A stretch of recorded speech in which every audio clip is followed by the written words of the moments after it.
The UK and Norway failed to reach fishing deals. Yeah, that's right. That is what is going on. It means so the UK and Norway have failed to reach this fishing deal for this year, with the industry warning that hundreds of crew members will be left out of work. Yeah, that if you guys want to know what the implications are, well, you got to stick in because this is Relax Radio and this is Real Talk with me, Nick, keeping you guys company all the way until 6 p.m. That's right. We're trying to keep it real, trying to keep it 100%. And, before we get into the show, though, here is a little clip of what we are at right here at Relax Radio. So check this out.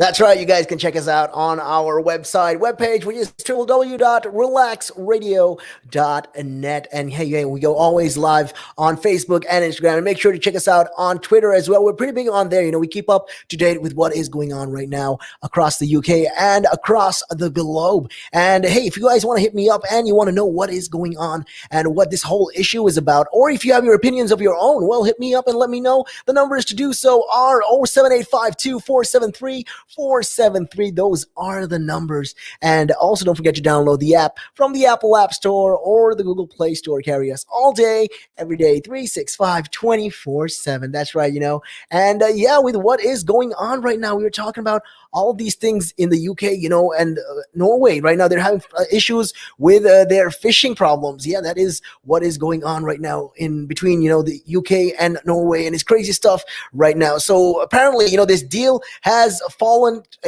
they failed to reach a conclusion for this deal for this year, and a lot of people are going to be left out of work. A lot of people are going to be losing their work, and this means, that UK fleets will have no access to Norway's subarctic waters, known for their cod catches. So they want to catch all of these cod fishes and all. And this time, UK will not be able to catch these fishes, and they're going to run low on supply. With what is the issue right now? The government has said its fair offer had been rejected in talks. So the firm, the UK Fisheries, called it a disgrace, saying fishermen in Hull would be particularly badly affected by the lack of the progress. And a lot of this, the UK were saying it like how Norway is not, come to terms with their agreements and the deals that they've proposed and come forward with, and they're not quite happy with it. And the UK is also, they're saying that because of the failed disagreements, and there's been this agreement, and there's been these rejected talks rather, there's been a lot of lack of progress. So back in 2018, the UK's fleet landed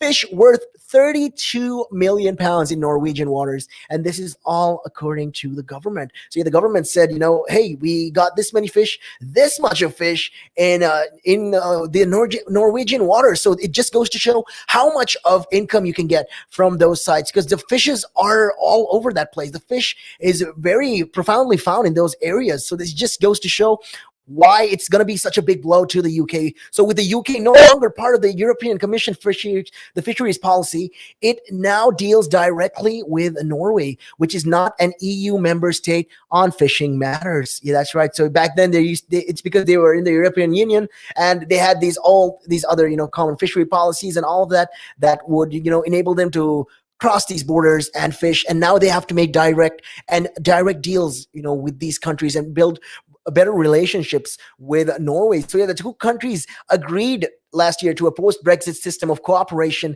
including annual negotiations on quotas and access to each other's waters. But a deal for 2021 proved impossible despite weeks of talks. I mean, they've been talking about it. They've been going back and forth about it. They've been discussing and saying, hey, this is something that we got to do. This is how we want to do it. But then Norway is like saying, hey, this is not what we want. This is not how it's, we're not going to benefit from this deal. And this is not going to work out for us. I mean, you guys can say what you want. And in the end, the deal proved impossible. And yeah, the UK fisheries chief executive Jan Sandel complained. James was like saying that the UK government, had failed even to maintain the rights we have had to fish in Norwegian waters for decades. And yeah, they've lost a lot of their rights, and it just goes to show, what the implications of the Brexit truly mean right now. A lot of this is going on, and we don't really realize it until it really finally happens to us, until we're set with the blow. And it's just crazy, with what is going on right now, especially with all of this. Exactly. If you really look at this, it's just crazy stuff right here, thinking about all of these things. And yeah, the company's giant vessel, the Quotas, normally catches around 10% of, the fish sold in the UK's chip shops. So this is all, the UK fisheries said it had invested nearly 180 million pounds in the last 20 years in the harborside fishing industry. So yeah, it's according to this industry, they have this very huge ship. It's called the Quotas, and this catches more than around 10% of all the fish sold in the UK. So yeah, this chips that you guys are eating, well, this is the boat that brings in most of this, like 10% of this fish. And it's just crazy to see that if that is going to be affected, how it's going to affect the restaurants, how it's going to affect the businesses in the UK, especially when it comes to like people's favorite dishes, when it comes to seafoods and all of that. It's just going to show how much more difficult, and it might even increase the prices because of that. So the government, a government for environment, Food and Rural Affairs spokesperson said it had always been clear it would only strike agreements if they had balanced and in the interests of the UK fishing industry. And they put forward a very fair offer on access to UK waters and the exchange of fishing quotas. But, they've concluded that the positions remain too far apart to reach an agreement this year. So they say, okay, this is the scene right now. 100% we cannot be on board with you this year, at least, until we can come to a point, where both parties are going to be satisfied about it, until, we can finally reach that part where, hey, this is what we want at the moment. If you guys are willing to come up with this, then we're going to be glad. So it's really crazy if you really look at it. So after this whole Brexit deal trade, who really owns UK's fishing quotas? That's the real question that you guys must be even wondering. A lot of people could be wondering about this and thinking, hey, what is the UK's? Who are the UK's real fishing quotas? Where is it even coming from? Well, UK, fishing was one of the key stick points in negotiations between the UK and the EU over their new trade agreement. So yeah, that is right. And this deal, which came in force on the 1st of January 2021, still allows EU boats to fish in UK waters for some years to come, but gives UK boats a greater share of the catch, or the quota, the fishing quota that you guys are wondering about. So it just shows, that the question, who has the rights to the UK fish in the UK water, is further complicated, by the fact that these significant parts of the British quota have been sold off to foreign-owned boats, which still sail under this British flag. So yeah, half of England's quota is in foreign hands. So 160 million pounds worth of England's fishing quota is in the hands of vessels owned by companies based in Iceland, in Spain, in Netherlands, and this is all according to a lot of these resources. So that amounts to 130,000 tons of fish a year, and 55,000, like 55% of the annual quotas value in 2019. That is right. So these quotas are used by many countries to manage shared fish stock, and they determine how many fish of each species and each country's fleets are allowed to catch. So, you can't just go into these waters and pretend like, hey, I can fish how much ever I like to fish. It doesn't really matter. It doesn't really mean that much. It does. It actually does. So in case you guys are wondering, you will have to make there's going to be quotas. There's going to be a limitation to how much of this fish, all of you guys can take. So one of the priorities of the Fisheries Act, which became law on 24th of November, is that fishing activities of the UK fishing boats bring social or economic benefits to the United Kingdom. That's right. So the current rule says that even if vessels are 100% foreign owned, they must have an economic link to the UK. That means they must meet one of 5 conditions, which include, and not excluding, more than half their catch at the UK ports, or having majority of British crews. So they got to have either they're going to give you a bit of their quota, half at least of their quota, or having a majority of British citizens working for them. So this is just a consultation by the government. The Department for Environment and Rural Affairs said, which closed back in November, outlined plans to increase the landing requirements from 50% to 70% for quota caught by English registered vessels landing more than 2 tons per annum. So yeah, that is right. That is, what is their, what they're trying to say right now. And it's crazy. So this consultation, that this change could result in up to 60 million worth of additional landing each year, but it did not mention any change to rule around ownership. So yeah, that's just crazy. And for many in the fishing industry, including, this DEFRA proposals did not go far enough. And yeah, like I said, right now Norway is getting, there's these issues and deals are not really quite getting there 100%. So many of these quotas, like who owns a lot of these quotas? Well, many of these quotas were sold by English fishermen back in 1990s. So when fishing rights were dramatically cut.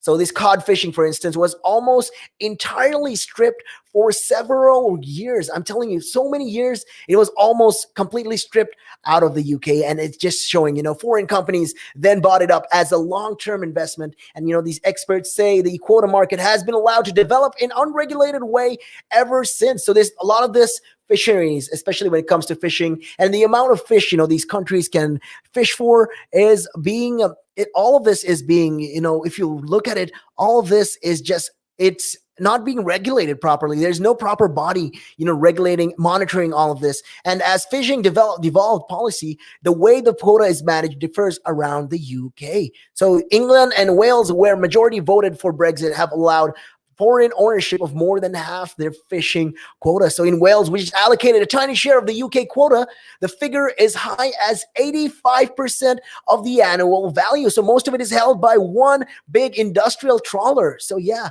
but in Scotland, though, if you look at things in Scotland, Scotland is not quite the same. So in Scotland, its responsibilities for about 60% of the UK quota. Only 4% of the annual value in 2019 was in foreign lands. So yeah, in Northern Ireland, the figure was 2%. It just goes to show a lot of these countries, they don't want to give their businesses and industries hand it over to these other countries, foreign investors especially. So it just, I guess, goes to show. So there are a lot of this, the Scottish Fishermen's Federation, there's a person, his name was Elspeth MacDonald. He said that the Scottish fishing industry is largely made of family-owned businesses. So most of these businesses are not giant corporations like we like to think. It's mostly these small companies trying to make it through and trying to get through every day. It's mostly family-owned businesses that is passed down from generation to generation. So these businesses have developed the industry during the good times and have had the desire and resolve to hold on through difficult times when others have not. So yeah, the figures shown in collaboration with the New Economics Foundation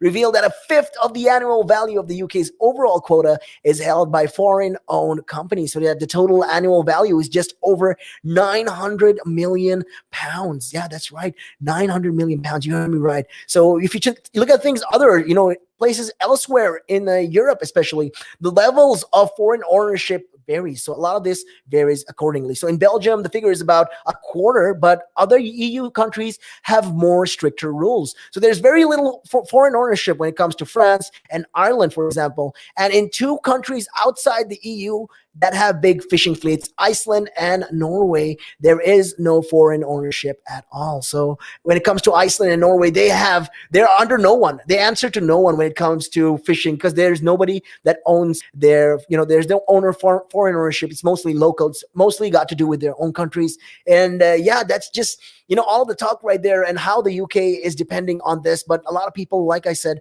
are not quite 100% on board with all of this. So, we just got to wait and we just got to grit our teeth and see how the tradings will go. And hopefully they'll strike a deal by the end of this year or at earliest, by next year. We never know. Let's see how it goes. But with that being said, though, we are going to be taking a real quick break. But we'll be right back after this and taking a look at your chime right now. It is 4:18. Good evening.